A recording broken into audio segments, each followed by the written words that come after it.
Hey, what's happening? Happy Sunday. It's Daryl here. It's bright and early, 3:30 a.m. What am I doing up? 3:30 a.m. here in Connecticut on the East Coast, man.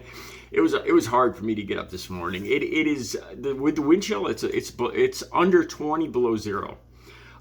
There's 12 to 14 inches of snow on the ground outside, and the wind is over 40 miles an hour. It's the air temperature is near zero.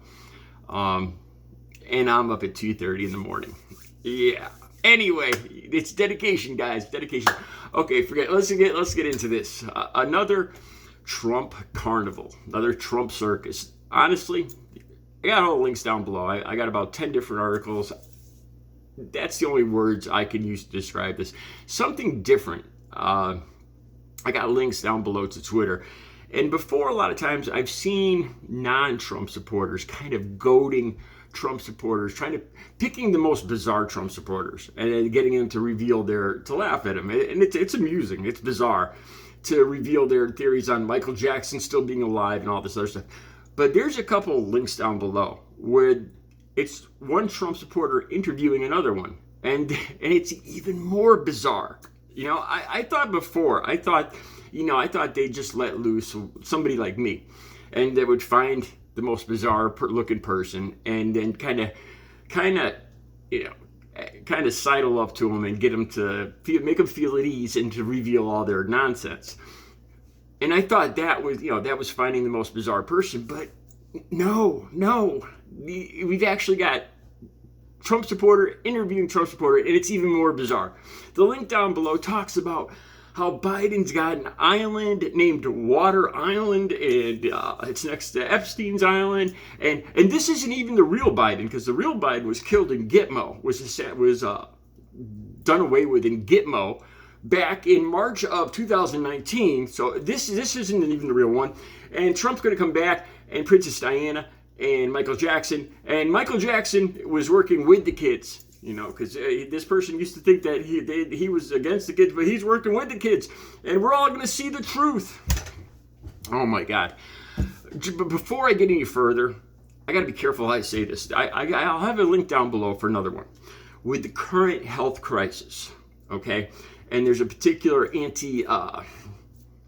anti-vaccination person, and it just astounds me. And she's making the rounds on right-wing talk shows. And she's using terminology. Now, I'm a Trekkie, all right? And she's using terminology from Star Trek, from quantum entanglement.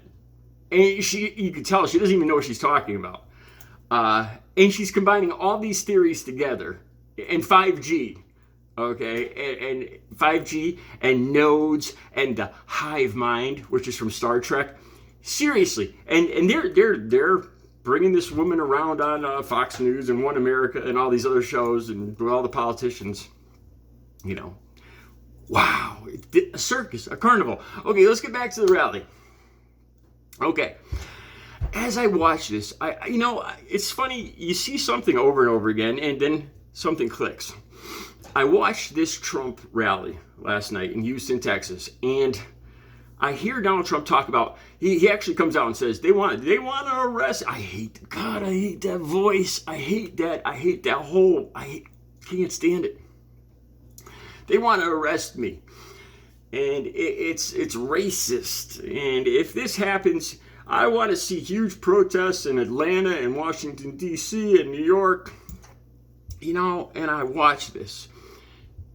And it reminded me of something, and I started thinking, I was like, have I ever seen or heard of or read about any other president in the history of the United States acting like this with people around him that will believe absolutely, if he goes out there, if he came out last night and said that you're not on Earth anymore, you've been moved to Mars overnight, you just didn't realize it while you were asleep. I guarantee you 80-90% of those people would believe him. They'd leave there thinking they were on Mars. Probably 99%. And I just started seeing the way that he uses the people around him. He talked about, if he's arrested. Now, there's several cases going on against him. There's all the cases against his business, which are confusing to me. But some of the other cases in Georgia, they're investigating how he got caught on the phone, on a tape recording. I heard it, talking to Raffensperger, I forgot what his title was, Raffensperger in Georgia, Treasury, Secretary of State, Treasury, I can't remember. Anyway, so Trump is actually saying, look, you could find another extra. He named the amount of votes, like 70,000 votes that he was behind Biden. Well, you could find 70,001 votes, couldn't you? You could find him somewhere. Come on, you could do that. Nobody will know. And he's on record doing this. And then there's the electors. Several states actually forged documents, forged signatures, and sent in their own fake documents saying that Trump won. Now, no matter how you slice this, it's illegal and it's wrong and it's dishonest. And then Trump said something very interesting, and he tries to relieve the moral aspect of this by saying, well, when you catch somebody in fraud, you're allowed to do you're allowed to do a lot of different things, so if you, in other words, because he's saying that this is fraud, which obviously, I'll get to that more in a second. Now you could run up on the Capitol. You could do anything you want. All bets are off. I say it's fraud. I won. He's never admitted to anything in his life. And he has all these people. And it started reminding me of something. It started reminding me of like a bully in a playground with a group of the people behind him that benefit from a bully's protection.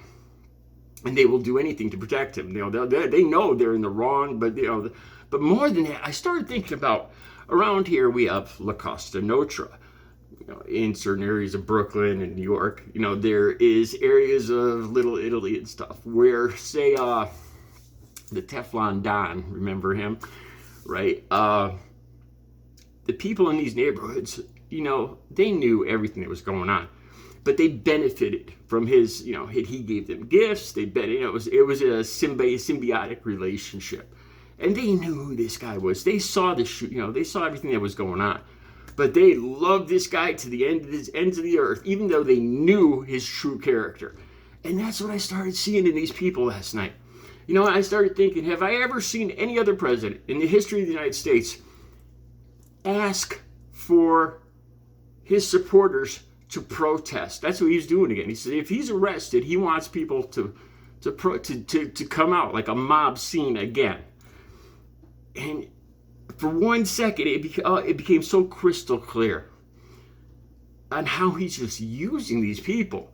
You think about if somebody was honestly innocent, and they wouldn't put other people in harm's way. A good person would never think of asking all of his supporters to go out and do something illegal or do something dangerous. Never. But I see that all of a sudden I just saw this man in his tie and his long coat hiding behind all of his supporters, putting all of his supporters in front of him, not really caring about these people, but just using them as a shield because they will believe anything. They are literally his shield. They will take the brunt of everything for him. And just for one second, you start to think about it. This is no way any president, any person should act. Any innocent person, any person with any morals would never do this, would never use other people. If I get arrested, they want to put me in jail. He actually said that. All right, now, blacks for Trump again. All right. Again, they were directly behind Donald Trump. All right. Ben Carson came out and talked about how now that Biden hasn't even picked a nomination for the Supreme Court, hasn't even picked, but he said he'd pick a woman of color. And they're all out, and they're saying that any woman of color he picks is going to be unqualified. So I don't know how that's not racist right there, but like I said in the other video yesterday, there has to be, in this entire country of millions of people, there has to be at least hundreds of people that are beyond qualified to be on the Supreme Court. It's not just one or two people out of the millions of people in the United States. There's got to be hundreds, if not thousands, of people that have all the required background and service record and everything to be a Supreme Court justice. It's not just one or two people in the entire United States. So obviously, out of those 100 people, 500,000 people, and that's putting it lightly, out of the millions of people that went to law school in the United States, that became judges, that have the background, to say that he wants to make it a point to pick somebody that will represent somebody, a good part of our society that's never been represented before on the Supreme Court. To me, that's an admirable thing. And I started looking at the blacks for Trump. And Ben Carson was talking about this, calling how this was abominable. Ben Carson, a brain surgeon with no past experience in housing and urban development. No experience. He's a brain surgeon. Trump puts him as the head of housing and urban development. No clue, no experience, no nothing. Why would he do that? You know? And so this very same guy comes out and talks about how this is wrong. Then the blacks for Trump. One last thing I want to talk about.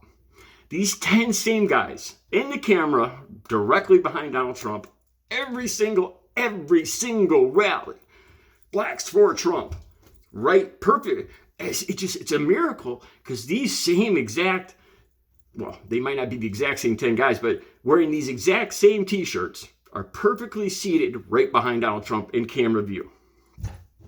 Geez, it kind of seems to me like affirmative action, like these people are getting special seats, kind of being used so that people see, hey, look, you know, there's plenty of black people for Donald Trump. I see 10 of them right there. Wow. There's so much more I could talk about, but I see I'm running long on time. I'll have to do another video on this. You guys have a great Sunday. I'll be back later with another video.